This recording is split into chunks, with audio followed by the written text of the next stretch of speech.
Hello, my name is Hassan Sorrells, and this is the Leadership Lessons from the Great Books podcast, episode number 33, with our book today, The 42nd Parallel by John Dos Passos.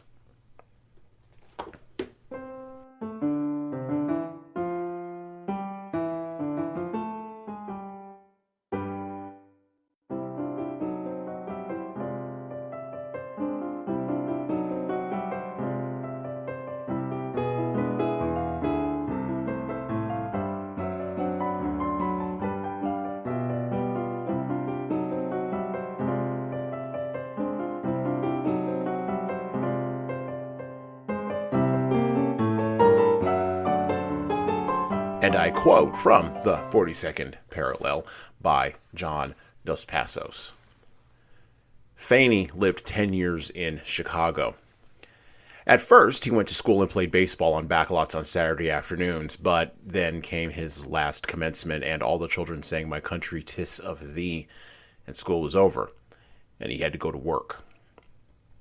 Uncle Tim, at that time, had his own job printing shop on a dusty side street off North Clark, on the ground floor of a cranky old brick building. It only occupied a small section of the building that was mostly used as a warehouse and was famous for its rats. It had a single-wide plate glass window made resplendent by gold, Old English lettering, Timothy O'Hara, Job Printer. "Now, Fanny, old sport," said Uncle Tim, "you'll have a chance to learn the profession from the ground up." So he ran errands, delivered packages of circulars, throwaways, posters, was always dodging trolley cars, ducking from under the foamy bits of big truck horses, bumming rides on delivery wagons. When there were no errands to run, he swept out under the presses, cleaned type, emptied the office wastepaper basket, or during rush times ran round the corner for coffee and sandwiches for the typesetter, or for a small flask of bourbon for Uncle Tim. Pop puttered round on his crutch for several years, always looking for a job. Evenings he smoked his pipe and cursed his luck on the back stoop of Uncle Tim's house, and occasionally threatened to go back to Middletown. Then one day he got pneumonia and died quietly at the Sacred Heart Hospital. It was about the same time Uncle Tim bought a linotype machine. Uncle Tim was so excited he didn't take a drink for 3 days.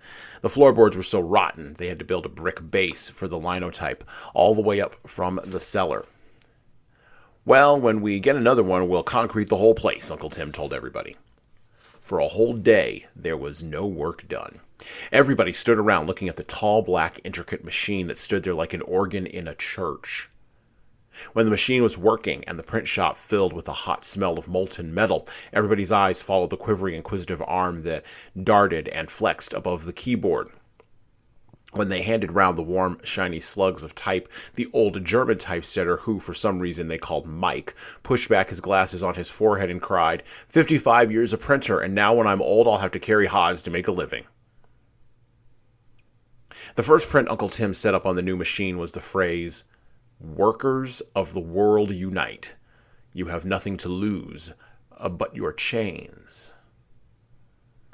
When Fanny was 17 and just beginning to worry about skirts and ankles and girls' underwear, when he walked home from work in the evening and saw the lights of the city bright against the bright, heady western sky, there was a strike in the Chicago printing trades.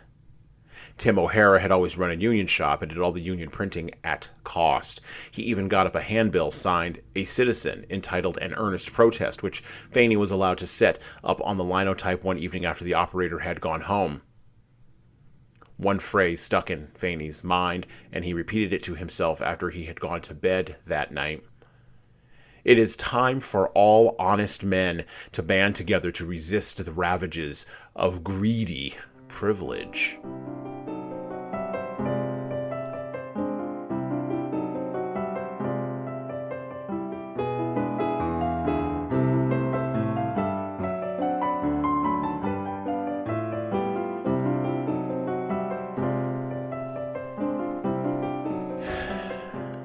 Everything we've built in the last 30 years of the internet has convinced us regular people of a new hubristic lie. Like the heathen kings of old, we have somehow built a right to never be forgotten. by the future. But no one reads our author today. No one, from what I hear over my email correspondence with others who have talked about or written about this author, no one reads John Dos Passos anymore.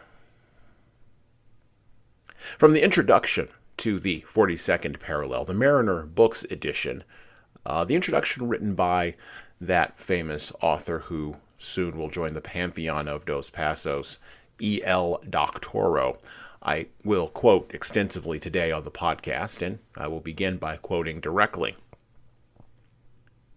Given neither to He-Man aesthetics like Hemingway nor to the romance of self-destruction like Fitzgerald, John Dos Passos, their friend and contemporary, he was born in 1896, was a modest, self-effacing person, an inveterate wanderer who liked to hike through foreign places and sit down for a drink with strangers and listen to their stories. He saw literature as reportage. He admired the plain style of Defoe, and he read Thackeray's Vanity Fair, subtitled A Novel Without a Hero, all his life. Dos Passos was born wandering, living out his lonely childhood with his unmarried mother, Lucy Madison, as she toured the European capitals to avoid scandal, while in the United States, his father, John R. Dos Passos, an eminent corporate lawyer and lobbyist, waited for his invalided first wife to die. When that event came about in 1910, the mother, the father, and the boy, a strongly loving triad, were finally able to constitute themselves as a family. But the isolation of his early life left Dos Passos psychologically detached, with feelings of a perpetual outsider. The outside, of course, is a position of advantage for a writer. Reportage from the outside and slightly above is the working viewpoint of Dos Passos' masterpiece, USA, which we are reading on the podcast today. It is a nice irony that not the era's big literary personalities, but this quiet, inhibited young man would produce the most vaultingly ambitious novel of all, a 1,200-page chronicle of the historic and spiritual life of an entire country in the first 3 decades of the 20th century. Not for him the portrait of a gangster, however metaphorically shimmering, or even the group portrait of a lost generation. Dos Passos goes wide, from the American incursion in the Philippines to the beginning of the talkies, from coast to coast and class to class. USA is the novel as mural, with society's heroes standing out from the flames of history, while the small-figured masses toil at their feet. In fact, the peripatetic Dos Passos landed one day in Mexico City and was much taken with the murals of Diego Rivera, colorfully spreading story after story up the courtyard walls of the Secretariat of Education. In later years, he indicated also his love of 13th and 14th century European tableau, those with the saints painted big and the ordinary people painted small, filling up the background. Close quote. Once again from E.L. Doctorow, his introduction to the Mariner edition of the 42nd Parallel by John Dos Passos. All those reasons that Doctorow lists in his introduction here is much the reason why, though there are societies dedicated to the reading of his work, and though there are awards for literature given out in his name, almost now over 100 years on, John Dos Passos is being forgotten, slowly and surely, even as the roiling, tumultuous USA he described in his Trilogy continues to roil and roll right on. The only difference is that now, unlike at the time of his writing, the quote-unquote small-figured masses have more access to more opportunities to move themselves to the foreground of the epic tableau that is American life. What does this say about leadership, about followership, and about who gets remembered and who gets forgotten? All of those questions we will explore on this, the first part of our 3-part podcast series covering John Dos Passos' the USA Trilogy with the 42nd parallel today.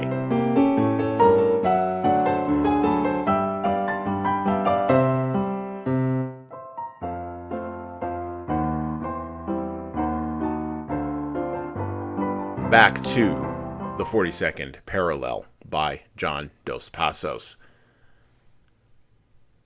Big Bill Haywood was born in '69 in a boarding house in Salt Lake City. He was raised in Utah, got his schooling in Ophir, a mining camp with shooting scrapes, faro Saturday nights, whiskey spilled on poker tables piled with new silver dollars. When he was 11, his mother bound him out to a farmer. He ran away because the farmer lashed him with a whip. That was his first strike. He lost an eye whittling a slingshot out of scrub oak. He worked for storekeepers and ran a fruit stand, ushered in the Salt Lake Theater, was a messenger boy, bellhop at the Continental Hotel. When he was 15, he went out to the mines in Humboldt County, Nevada. His outfit was overalls, a jumper, a blue shirt, mining boots, 2 pairs of blankets, a set of chessmen, boxing gloves, and a big lunch of plum pudding his mother fixed for him. When he married, he went to live in Fort McDermott, built in the old days against the Indians, abandoned now that there was no more frontier. There his wife bore their first baby without doctor or midwife. Bill cut the navel string. Bill buried the afterbirth. The child lived. Bill earned money as he could, surveying, haying in Paradise Valley, breaking colts, riding a wide, rangy country. One night at Thompson's Mill, he was one of 5 men who met by chance and stopped the night in the abandoned ranch. Each of them had lost an eye. They were the only one-eyed men in the county. They lost the homestead. Things went to pieces. His wife was sick. He had children to support. He went to work as a miner at Silver City. At Silver City, Idaho, he joined the WFM. There he held his first union office. He was delegate of the Silver City Miners to the convention of the Western Federation of Miners, held in Salt Lake City in 1898. From then on, he was an organizer, a speaker, and exhorter. The wants of all the miners were his wants. He fought Coeur d'Alene's, Telluride, Cripple Creek, joined the Socialist Party, wrote and spoke through Idaho, Utah, Nevada, Montana, Colorado. To miners striking for an 8-hour day, better living, a share of the wealth they hacked out of the hills. In Chicago, January 1905, a conference was called that met at the same hall in Lake Street where the Chicago anarchists had addressed meetings 20 years before. William D. Haywood was permanent chairman. It was his conference that wrote the manifesto that brought into being the IWW. When he got back to Denver, he was kidnapped to Idaho and tried with Moyer and Pettibone for the murder of the shepherder Stewenberg, ex-governor of Idaho, blown up by a bomb in his own home. When they were acquitted at Boise, Darrow was their lawyer. Big Bill Haywood was known as a working-class leader from coast to coast. Now the wants of all the workers were his wants. He was the spokesman of the West, of the cowboys and the lumberjacks and the harvest hands and the miners. The steam drill had thrown thousands of miners out of work. The steam drill had thrown a scare into all the miners of the West. The WFM was going conservative. Haywood worked with the IWW, building a new society in the shell of the old, campaigned for Debs for president in 1908 on the Red Special. He was in on all the big strikes in the East where revolutionary spirit was growing. Lawrence, Patterson, the strike of the Minnesota iron workers. They went all over with the AEF to save Morgan loans, to save Wilsonian democracy. They stood at Napoleon's tomb and dreamed empire. They had champagne cocktails at the Ritz Bar and slept with Russian countesses in Montmartre and dreamed empire all over the country at American Legion posts and businessmen's luncheons. It was worth money to make the eagle scream. They lynched the pacifists and the pro-Germans and the Wobblies and the Reds and the Bolsheviks. Bill Haywood stood trial with the 101 at Chicago, where Judge Landis, the baseball czar with the lack of formality of a traffic court, handed out his 20-year sentences and $30,000 fines. After 2 years in Leavenworth, they let them bail out Big Bill. He was 50 years old, a heavy, broken man. The war was over, but they learned empire in the Hall of Mirrors at Versailles. The courts refused a new trial. It was up to Haywood to jump his bail or to go back to prison for 20 years. He was sick with diabetes. He had had a rough life. Prison had broken down his health. Russia was a workers' republic. He went to Russia and was in Moscow a couple of years, but he wasn't happy there. That world was too strange for him. He died there, and they burned his big, broken hulk of a body and buried the ashes under the Kremlin wall.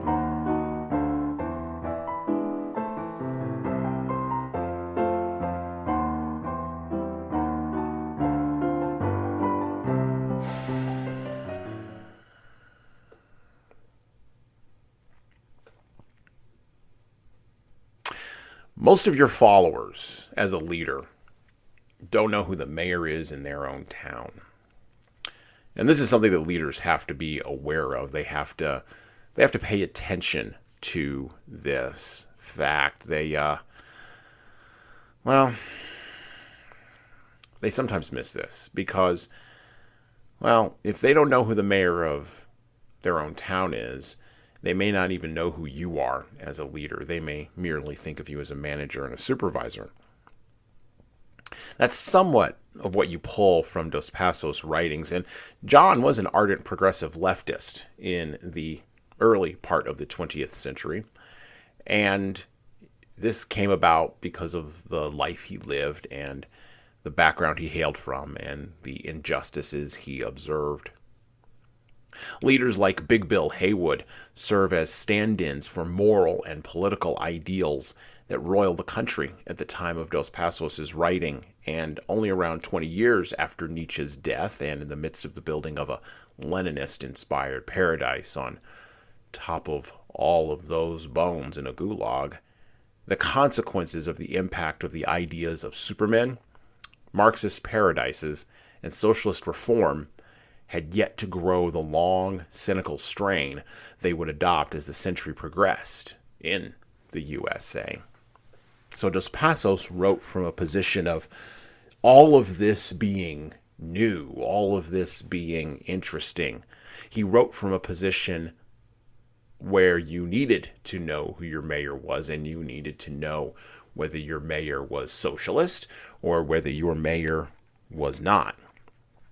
And that even transliterated down to whether your CEO, whether your manager was socialist and would let you go on strike, or whether your manager was unreformed and an unrepentant capitalist. From E.L. Doctorow, from the introduction to the Mariner edition of the 42nd Parallel, and I quote, he published his first installment of USA, the 42nd Parallel, in 1929, having realized early on that what he was doing could not be contained in just one volume. In 1919, the book followed 2 years later, and the final volume, The Big Money, was published in 1936. He could have gone on. He had endless resources for the thing, having picked up its rhythm and much of the material from his own ambulating life. He'd gone up from Baltimore to Harvard, where he read and was impressed by the Imagist poets, Ezra Pound, Amy Lowell, Carl Sandburg. He also made his acquaintance with the works of James Joyce, the 20th century writer who, though hardly given to English plain speech, would have the most enduring influence on him. After Harvard, he went back to his wandering, spending a year in Spain and studying architecture. But World War I was just over the border, and in 1916 he volunteered to drive for the Norton Harjes Ambulance Service, the same organization for which Hemingway and E.E. Cummings drove. He served in France and Italy, and then with the entry of America into the conflict, he enlisted in the AEF, that would be the American Expeditionary Force, and, all told, got as much of a dose of modern war as he would need for the inspiration to portray its soldier victims in his very first novel, Three Soldiers, published in 1921. This reticent writer was always disposed to the action. In the post-war 20s, he managed time and again to place himself in history's hot spots, whether the literary scene in New York and Paris, revolutionary Mexico after the death of Emiliano Zapata, the newly communist Soviet Union, or the nativist city of Boston, where he marched for the two imprisoned and condemned immigrant anarchists, not activists, immigrant anarchists, Sacco and Vanzetti. He was writing all the time, of course. He published Rocinante to the Road Again in 1922, a book of essays about Spain. Manhattan Transfer, 1925, a dark impressionist portrait of New York and technical precursor of the USA novels, and pieces in the New Masses, The Dial, The Nation, and The New Republic, attesting to his leftist sensibility. He was a diarist and kept up an active correspondence with a variety of colleagues, including Edmund Wilson, more on him later, Malcolm Cowley, Ernest Hemingway, and of course Fitzgerald. All of them worried in the world, all of them news junkies, arguing politics and entangling themselves in the crises of civilization. Unquote. Entangling themselves in the crises of civilization.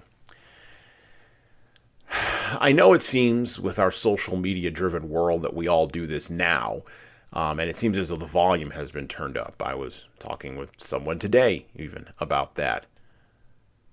But with the full realization of that hoary progressive ideal, first promulgated by writers and intellectuals like Dos Passos in the 1920s, that quote-unquote the personal is political, leaders have now reached the end of an exhausting road where the average follower of a leader has two choices. One of two choices. Stop paying attention to the political totally, or allow the political to permeate every single choice and action available in the world today. And of course, with an explosion of choices, you get an explosion for options for the political to show up everywhere. Either choice, if we're honest, and Dos Passos again was at the beginning, writing at the beginning of all this, what he would think of this now is up for debate. But either choice now in 2022 renders a narrow intellect, if we're to be honest, and is thin gruel for the soul, where the passion that used to be exported to official traditional religious practices is now exported to social media feeds, where the exhausted masses can continue to, quote-unquote, entangle themselves in the crises of civilization. Much to leaders' dismay.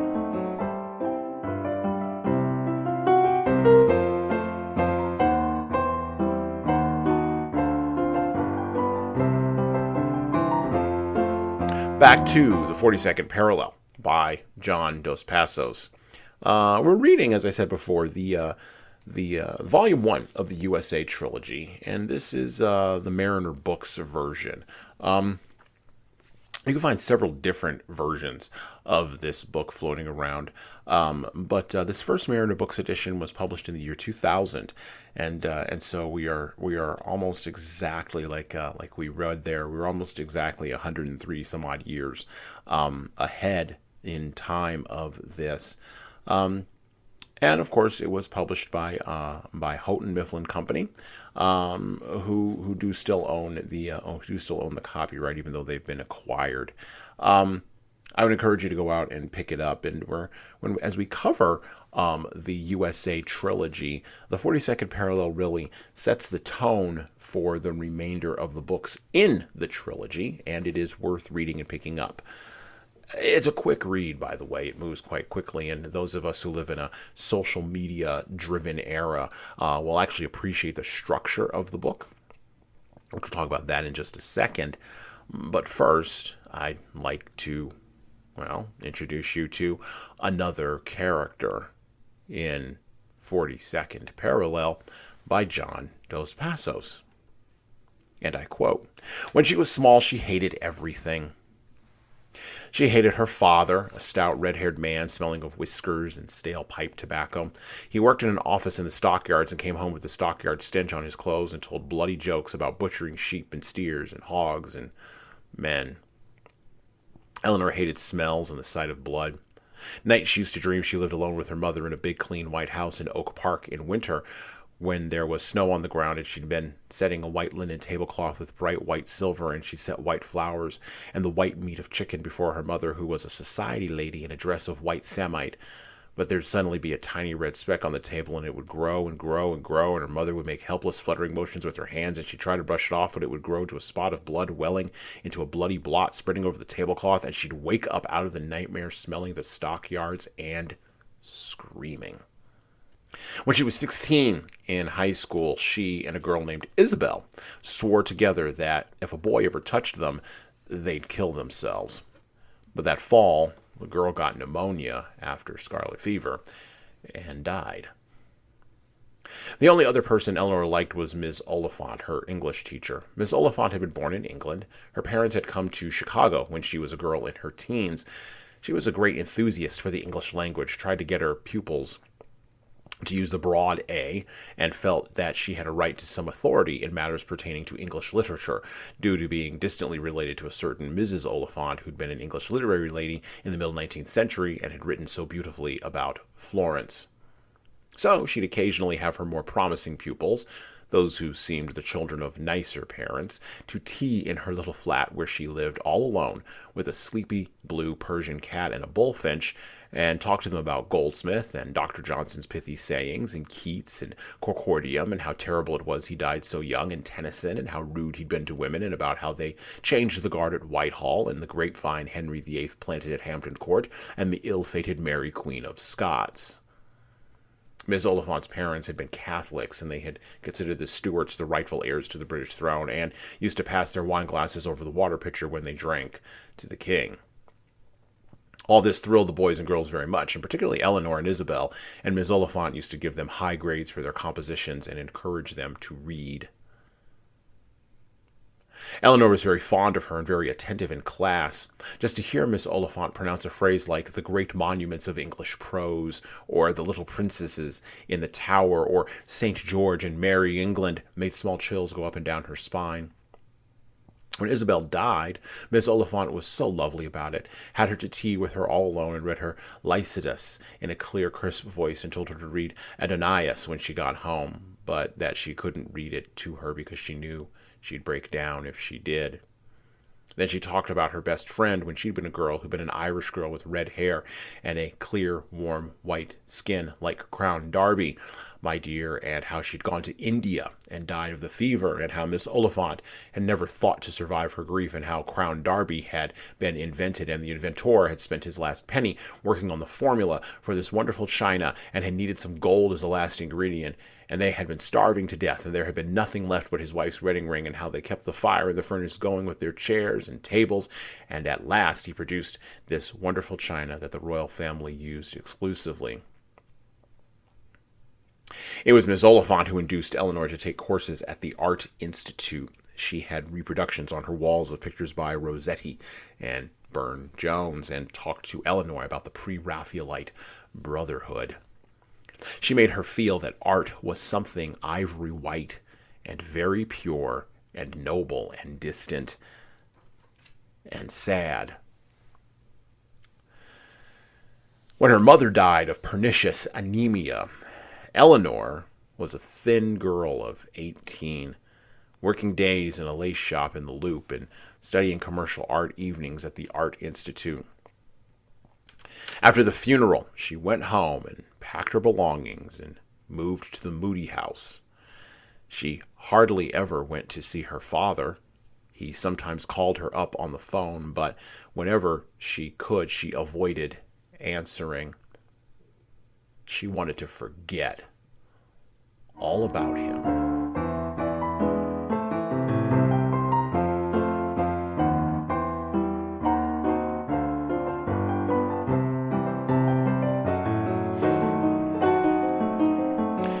Most of your followers will not understand how or why you decided to climb to the top, quote unquote, of an organization. And as we can see from his construction of the beginnings of the social climber known as Eleanor Stoddard, John Dos Passos viewed climbing to the top of the American hierarchy with a jaded eye, similar to the way that many do now. The characters of Eleanor Stoddard, J.W. Morehouse, and others in the 42nd Parallel are what used to be known as social climbers, leveraging whatever tools are at their disposal or were at their disposal to attain status and to ruthlessly maintain status once it was acquired. Social climbers stand out particularly in a culture like America that ruthlessly works both to project social status and hide it all at the same time. Unlike other societies and cultures, the USA has developed a culture that is both unaware and, by the same token, hyper-aware of the presence and differences between classes and, of course, class structure. And yet, before the ultimate socially climbing presidential family, the Roosevelts, there was very little political policy prescriptions that sought to either level out or increase the subtle differences between classes.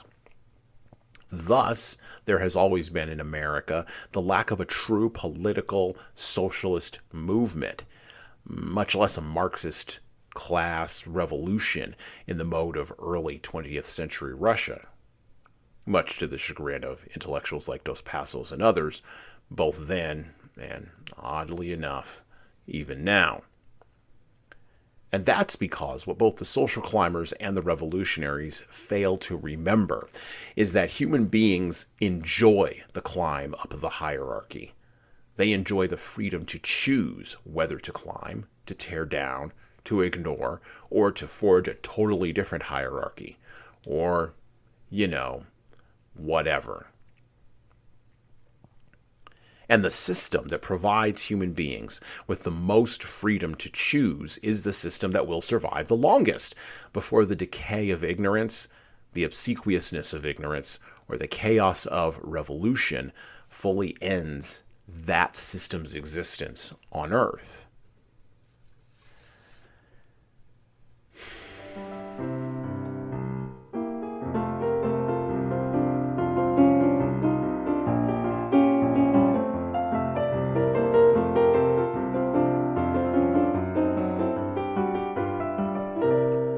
Back to the book, back to the 42nd Parallel by John Dos Passos. Once again, the Mariner Books edition with an introduction by E.L. Doctorow.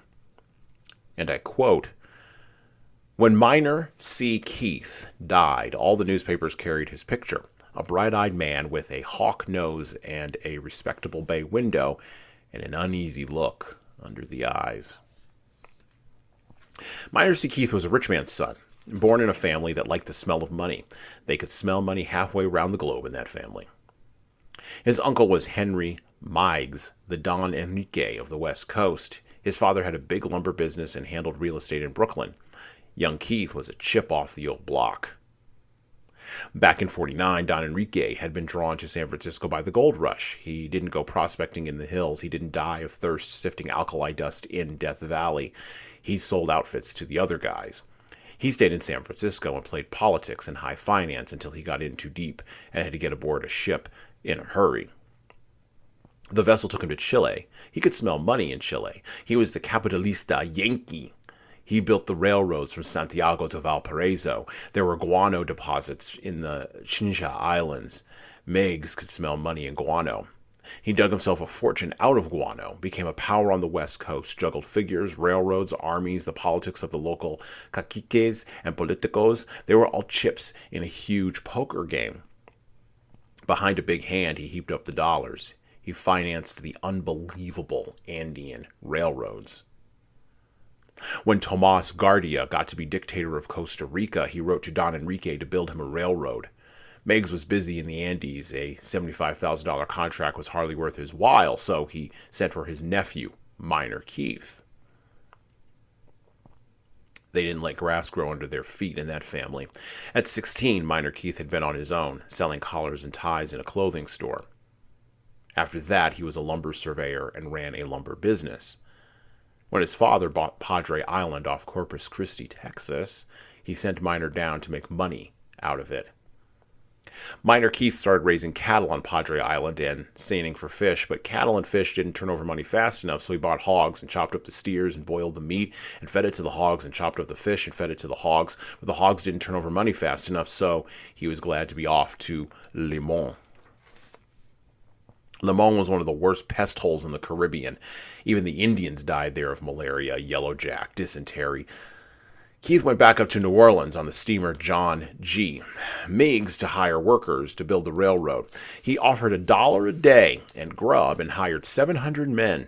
Some of them had been down before in the filibustering days of William Walker. Of that bunch, about 25 came out alive. The rest left their whiskey-scalded carcasses to rot in the swamps. On another load, he shipped down 1,500. They all died to prove that only Jamaica Negroes could live in Le Mans. Minor Keith didn't die. In 1882, there were 20 miles of railroad built, and Keith was $1 million in the hole. The railroad had nothing to haul. Keith made them plant bananas so that the railroad might have something to haul. To market the bananas, he had to go into the shipping business. This was the beginning of the Caribbean fruit trade. All the while, workers died of whiskey, malaria, yellowjack, dysentery. Minor Keith's 3 brothers died. Minor Keith didn't die. He built railroads, opened retail stores up and down the coast in Bluefields, Belize, Le Mans, bought and sold rubber, vanilla, tortoiseshell, sarsaparilla, anything he could buy cheap he bought, anything he could sell dear he sold. In 1898, in cooperation with the Boston Fruit Company, he formed the United Fruit Company that has since become one of the most powerful industrial units in the world. In 1912, he incorporated the International Railroads of Central America, all of it built out of bananas. In Europe and the United States, people had started eating bananas, so they cut down the jungles through Central America to plant bananas and built railroads to haul bananas, and every year more steamboats of the Great White Fleet steamed north loaded with bananas. And that is the history of the American Empire in the Caribbean and the Panama Canal and the future Nicaragua Canal and the Marines and the battleships and the bayonets. Why that uneasy look under the eyes? In the picture of Minor C. Keith, the pioneer of the fruit trade, the railroad builder, in all of the pictures the newspapers carried of him when he died.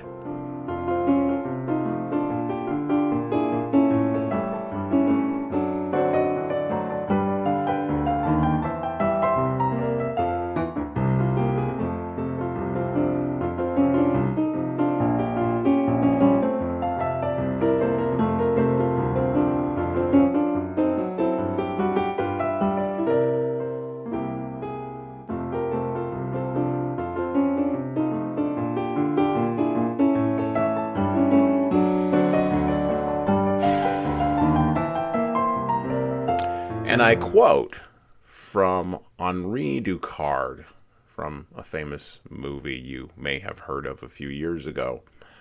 The world is too small for a man like Bruce Wayne to simply disappear, no matter how deep he chooses to sink.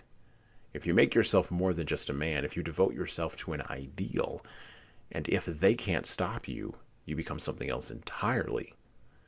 You become a legend, Mr. Wayne. Close quote.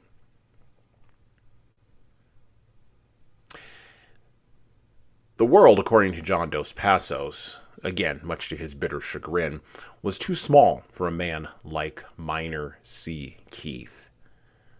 And maybe that's what gave him a sense of unease, coupled with the religious sense that every man must eventually pay cosmically for his sins, even though the temporal world may reward a man now for his crimes. This idea that Dos Passos explores in the story very briefly there from 42nd Parallel, the vignette really of Minor C. Keith. This idea reveals the strain of Protestant moral ethic that filters throughout the entire USA series. Over the course of the 20th century, most average Americans would abandon this Protestant moral ethic in many different spheres after being repeatedly culturally flagellated by the literary and intellectual descendants of John Dos Passos, Ernest Hemingway, and F. Scott Fitzgerald. Dos Passos himself, however, would walk in the opposite direction, and this is one of the more fascinating things about John Dos Passos that is not reflected in 42nd Parallel, 1919, or The Big Money, which are all books written by a more idealistic young man. And E.L. Doctorow points this out in his introduction to the 42nd Parallel by John Dos Passos, the Mariner Books edition here, and I quote from Doctorow, "Not until the Spanish Civil War with the profound difference between Dos Passos' humanistic ideals and the doctrinaire idealism of many of his contemporaries become clear.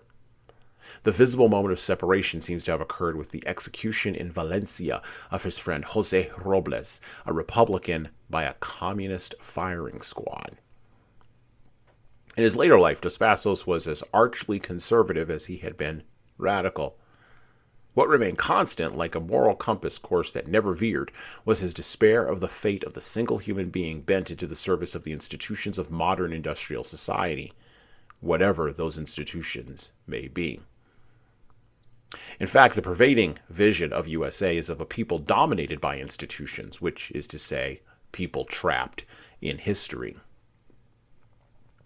The stature of USA was immediately recognized by the critics of the day. By the time of its publication as a completed one-volume trilogy in 1938, the novel was generally regarded as a major achievement, although displaying the characteristics of a highly controlled vision.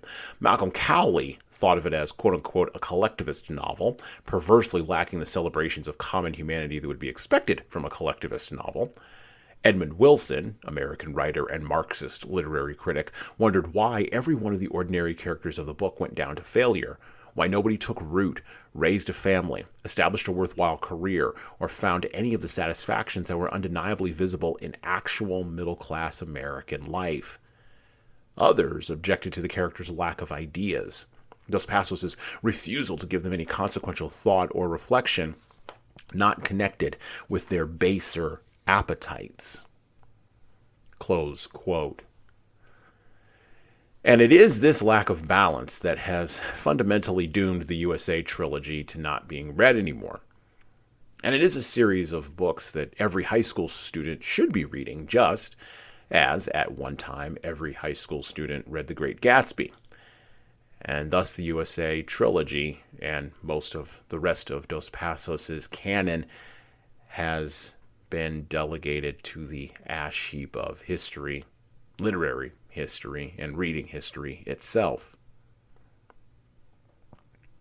This is a fundamental problem, I think, with Dos Passos and his work. It's the kryptonite, it's the hook, it's the thing that's inside of the work, and leaders, you need to pay attention to this. This failure to recognize that people can become more than just a widget, quote-unquote, bent into the service of the institutions of the modern industrial society, whatever those institutions may be. This inability, this failure to recognize that people can become more, that the Marxist literary critic pointed out, and the failure of Dos Passos to recognize in his writings that average Americans did in the past and still do in the now, actually, quote, find any of the satisfactions that were undeniably visible in actual middle-class American life actually wonderful. This failure to recognize that people find those small things to be wonderful is a failure not only of Dos Passos' class, but it is a failure of his towering literary intellect. This inability to recognize the small, the banal, and the seemingly meaningless as equally heroic as the efforts of the saints, painted large in socialist idealistic murals by Mexican artists, has been a continuing conceit of the educated academic and cultural elite. And it has blinded them. And this is a point I made in my last shorts episode. You should go check that out, episode number 44. It has blinded the elites Like the roving eye of Sauron from high on Mount Doom in Mordor in Lord of the Rings, it has blinded them to the heroic leadership of the hobbits scrambling around in their midst. And in many cases, tragically, this willful blindness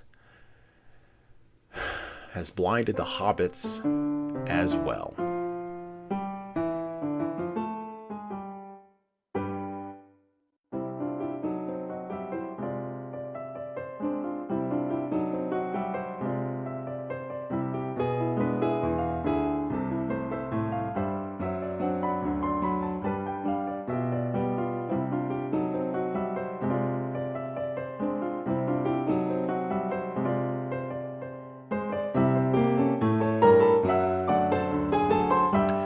So, this was a introduction to 42nd Parallel, a book almost without a plot. If you go and read some of the critiques of 42nd Parallel by more modern readers from the earlier part of this century, the 21st one, you do realize, or you do get the sense that people get frustrated with this novel because it is a seemingly just wandering series of vignettes. And yet that's the point. It's a wandering series of vignettes. And so, leaders, when you pick up this book, I don't want you to be frustrated that it seems to be plotless meandering.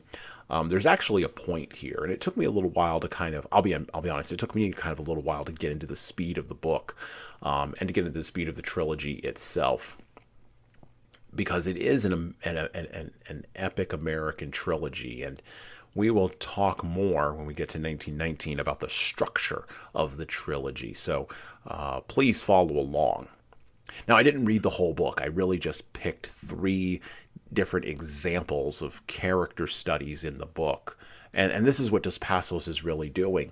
He's building a character study.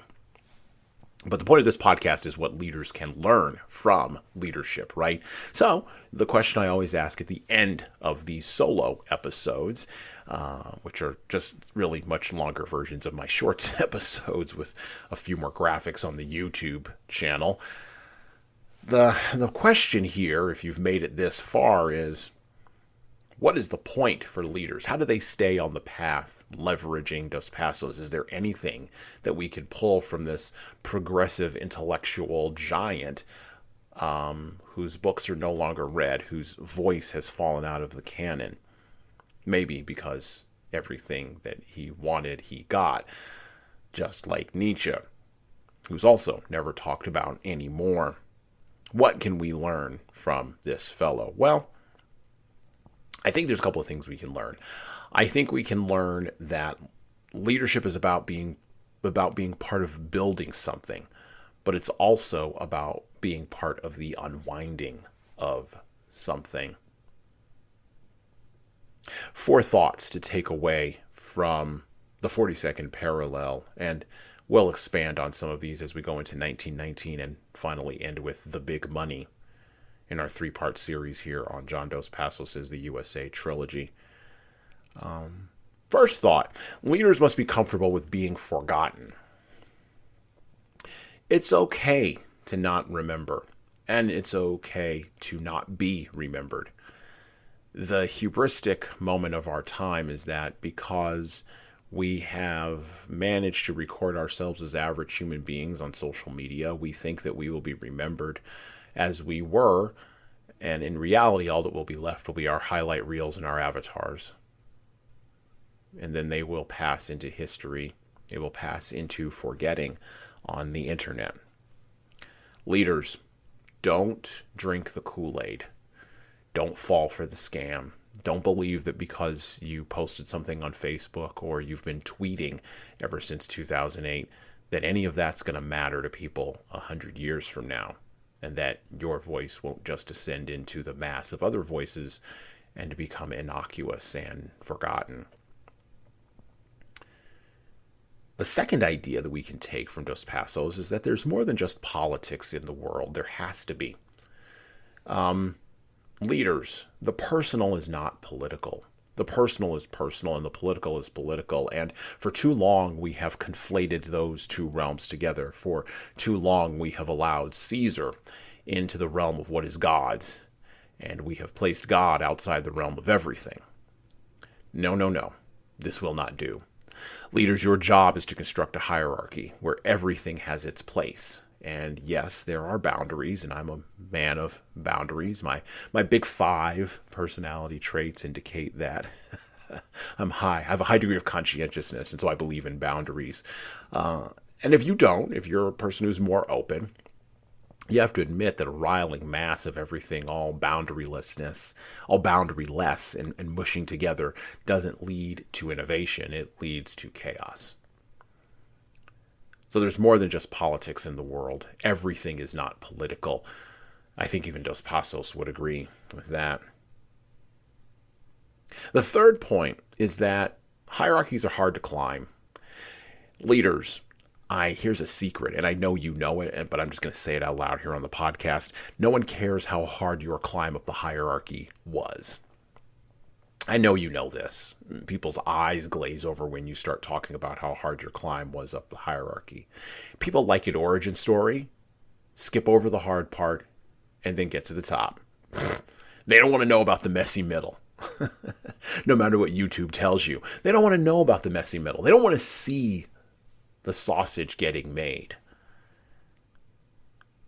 Leaders, when you climb to the top of that hierarchy, understand that yes, the climb is hard, and understand that no one really cares about how you clawed up in the middle of the journey.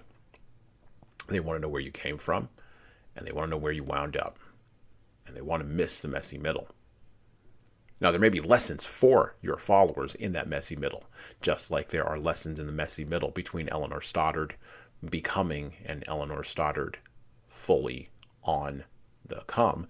But you may want to mold those details. It's a dichotomy. You have to decide how much to give and how much to hold back. And it varies from leader to leader. Finally, the fourth thing we can pull from Dos Passos' work, beginning in 42nd Parallel but continuing through The Big Money, is that leaders who lead other leaders become legends, Mr. Wayne. This is not about not being forgotten. This is about leaving an impression. This is about building up or tearing down.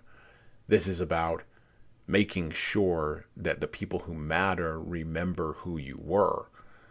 And I don't mean remember in terms of the internet or remember in terms of social media. I remember I make this point in terms of interpersonal interactions. The exchange that you do between yourself and your followers is what creates your legend. And then they go off and tell other people, and they go off and tell other people, and that's how the thing spreads. But most of the time, you won't become a legend. And most of the time, in fact, much of the time, you may not get to lead other leaders. So you're going to have to do something different. I think you're going to have to commit to an ideal. And you're going to have to decide that they cannot stop you. And the eponymous they, the all-encompassing global they, well, they are always out there. And they are always seeking to tarnish your legend. And they are always seeking to stop you. But you've got to keep your ballasts. You've got to pay attention with an uneasy eye. And you have to be willing to, at the end of the day, potentially fade to the background of the idealist mural. And that's it for me.